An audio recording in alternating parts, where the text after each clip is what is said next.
Hi guys, good afternoon or morning or evening, whenever you're watching this.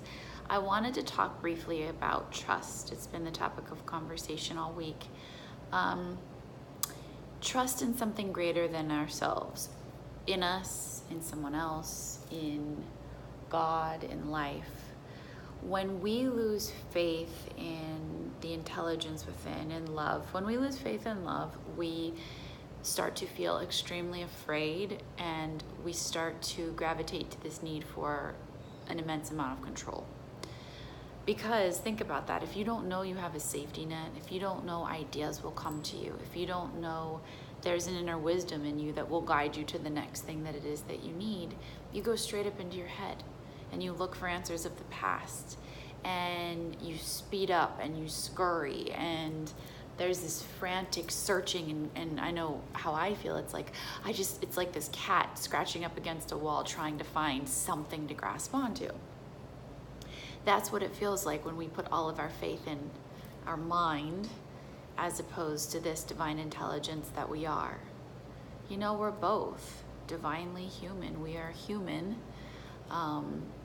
with a spirit inside. But when we forget we have that spiritual nature, it can cause a whole lot of fear and anxiety and control.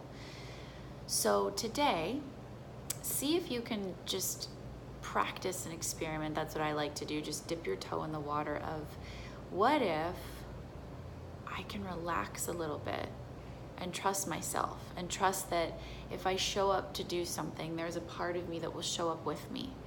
You know, fear and anxiety is caused because we show up to that job interview where we're before the job interview, we're like, oh my God, I'm not good enough, I can't do this. And then we show up to the job interview and then something comes through, and maybe we make a mistake, and that's fine, that's human, we're in our mind. But when we show up to the task, if we allow space for something bigger than us to show up with us, it will. So see if today you can play with, can I just trust that when I show up to asking this person out on a date, or speaking in front of a group of people, or having a conversation that's difficult with someone, that there's something else that will come through. When I can let go of just thinking that all I have is this small capacity of my mind. There's something so much bigger than you, always trying to peek its head through. And that's trusting yourself, trusting others. What we do is we hold them accountable to all the stuff we know about them from the past. I'm guilty of this too, but then what happens? We're angry at somebody for something, and we show up with all that thought. We show up with all that baggage, and we can't possibly see anything else that could come through good. Even if it does, our lens of perception won't even see it. So what if we could place our trust in somebody, especially if you're a parent? What if you could place your trust in your kids, that they have intelligence, that they'll figure it out, that they know what's best, that they're connected to God? What if you trust in a greater plan for yourself? What if you trust in the good of people?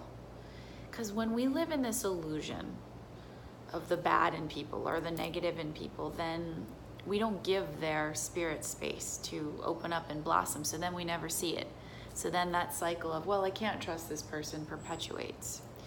So miracles happen. Miracles happen when we can trust in something bigger, in others, in ourselves, in our life.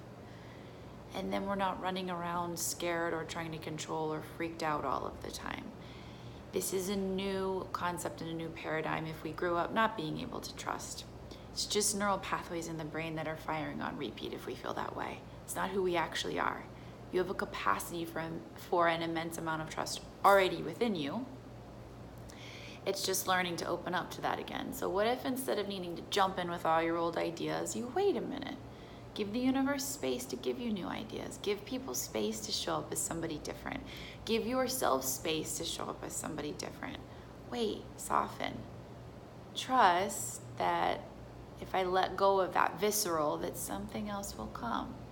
And then that starts to open up your divine spiritual nature, and that can come through more.